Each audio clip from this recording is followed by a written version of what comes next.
Well, Boston's a great place to have a clinical congress. First of all, it's part of the history of our nation. It's also part of the history of our specialty in surgery.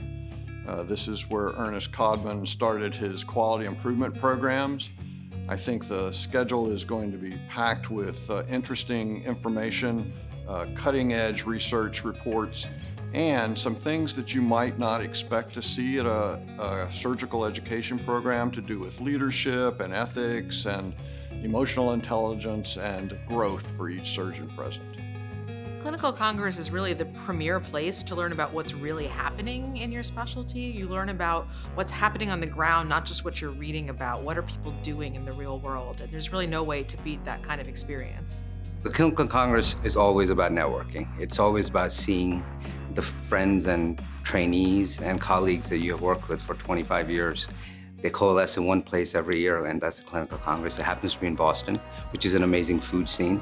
So I look forward to the post-Congress activities, the evening activities with my colleagues that I haven't seen for years.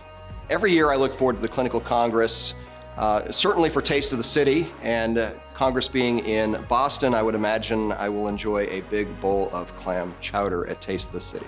But what's the reality? The reality is the Clinical Congress is my opportunity every year to refresh, to ensure the currency of my knowledge in trauma, critical care, emergency general surgery, and advocacy, and importantly, to sustain my connections to the global community of surgeons. Clinical Congress is always one of my favorite meetings. Number one, it is a time when we see colleagues that we haven't actually seen for a while, that are either in our surgical specialty or in others.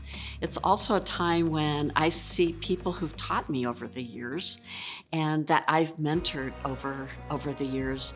Now I see people and join in with surgeons from multiple specialties, but in the end, we're all surgeons, and I find that surgeons are a very generous group of physicians that in times of need, they will rise to the occasion.